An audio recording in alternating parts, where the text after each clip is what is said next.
Most international rugby coaches treat their squad like a precious painting. They've got their best 15, maybe a few backups, and that's it.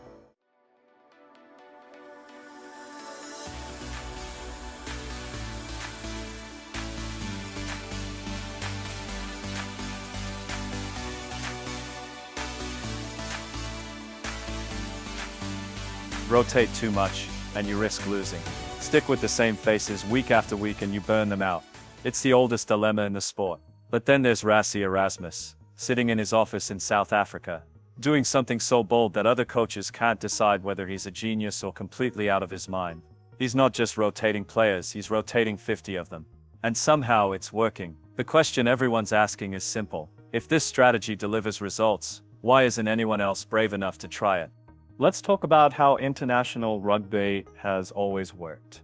You pick your best team, you stick with them, you build combinations, the same halfback pairing, week after week, the same front row, the same centers who can read each other's minds. This approach makes sense because rugby is complex. It takes time for players to gel, to understand each other's movements, to become a cohesive unit. Every major rugby nation has followed this blueprint for decades. The All Blacks had their golden generation. England built their 203 World Cup win around a core group. Ireland's recent success came from continuity and familiarity. You don't mess with what works, right? Then Rassie Erasmus walks into the Springbok setup and tears up the rulebook. In 2024 alone, he used 50 different players across just 13 test matches. 50. That's not squad rotation. That's practically running two entirely separate international teams. He handed out 12 debut caps that year. Players who'd never worn the green and gold before suddenly found themselves in the pressure cooker of Test rugby. And here's the thing that makes other coaches nervous. He wasn't doing this because of an injury crisis or because his first choice players weren't available. This was deliberate. This was planned. This was Rassie saying that the old way of doing things wasn't good enough anymore. Think about what that number actually means. 50 players in 13 matches. That's an average of nearly 4 changes per game. While other nations are carefully managing their squad, making 1 or 2 switches here and there, Rassie's rotating positions like he's solving a Rubik's Cube. Front rowers getting rest. Back rowers getting opportunities. Young players getting thrown into the deep end against top-tier opposition. The bench isn't just there for emergencies anymore. It's a weapon. He's even got a name for his forward-heavy replacement strategy, the bomb squad. 7 forwards on the bench, ready to bring fresh muscle and energy in the final quarter when opponents are tired. It's unconventional, it's controversial, and it's devastatingly effective. But let's get to the heart of it. Why would Rassie do this? What's the actual thinking behind using 50 players when you could just stick with your best 23? The answer lies in something he said himself. His goal isn't to have the best team in the world. It's to have the best 2 teams in the world. Read that again. He wants South Africa to have enough depth that their second choice 15 could compete with anyone. That's not normal coaching ambition. That's thinking on a completely different level. He's looking at 2027, at the next World Cup in Australia, and he's making sure that when they get there, most of his squad will have over 15 test caps. They'll have experience, they'll have been tested. They'll know what it takes. Here's where it gets interesting. This strategy isn't new to rugby. Club teams do it all the time. The big European clubs rotate heavily during their season because they're playing 40-plus games a year. But international rugby is different.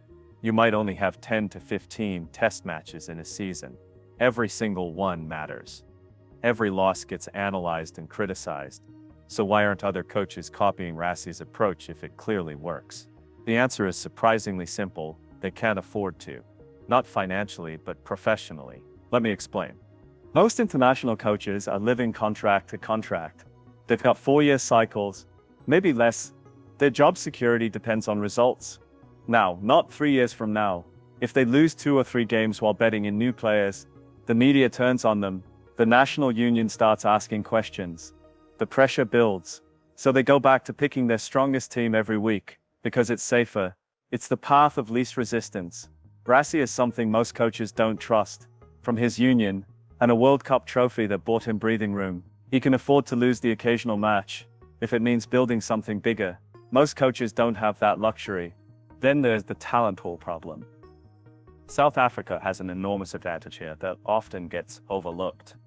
They've got world-class players scattered across leagues in Europe, Japan, South Africa itself.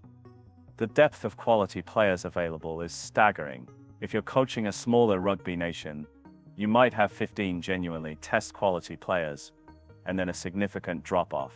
You can't rotate 50 players if you don't have 50 players worth selecting. Rassie can call up a prop from a top 14 club in France, who'd walk into most other international sides.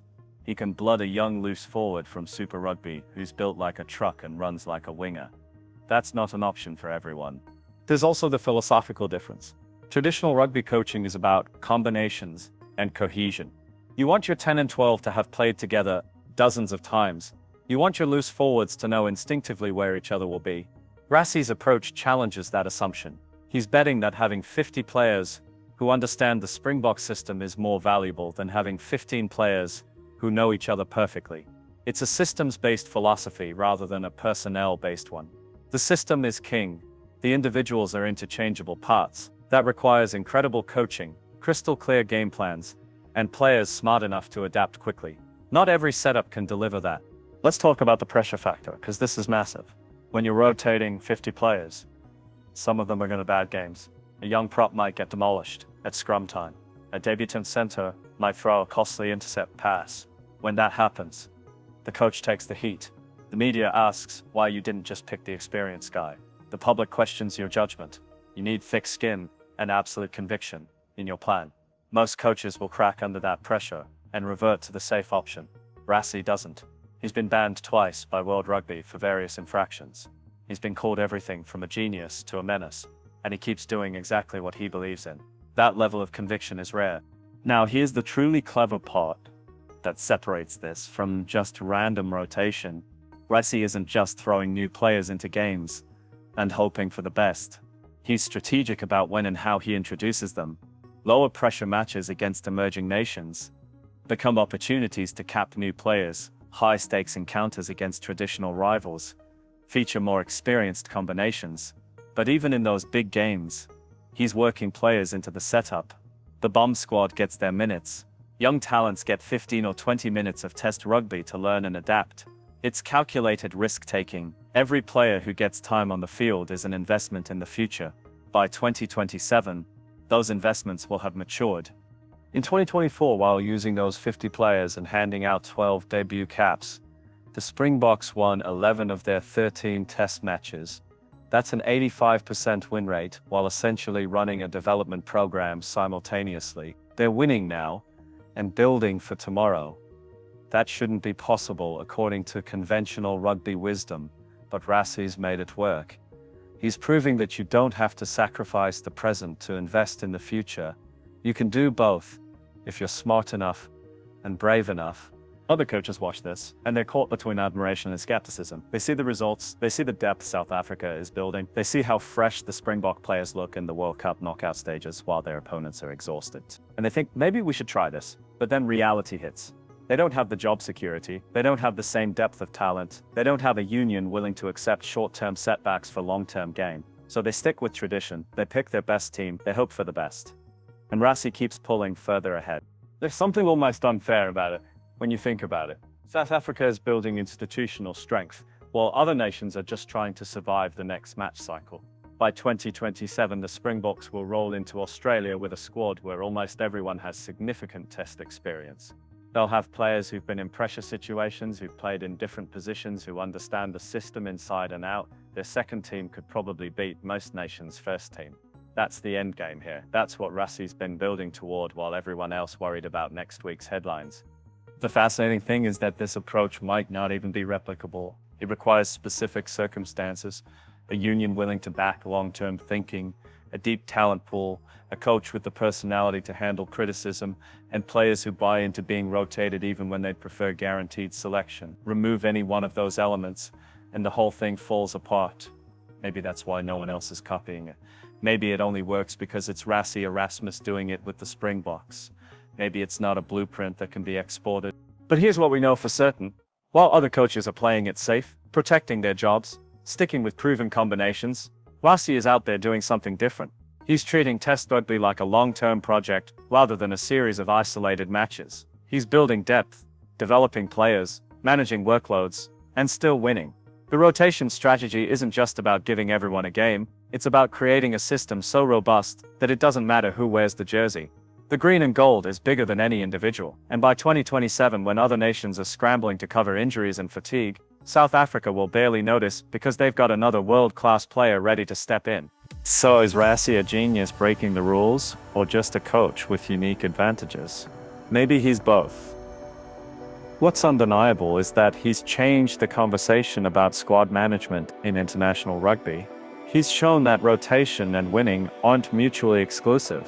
Whether other coaches follow his lead remains to be seen. But one thing's certain, come the next World Cup, don't be surprised if South Africa's depth and freshness make all the difference. While everyone else was protecting their best 15, Rassie was building an army of 50, and that might just be the smartest thing any coach has done in modern rugby.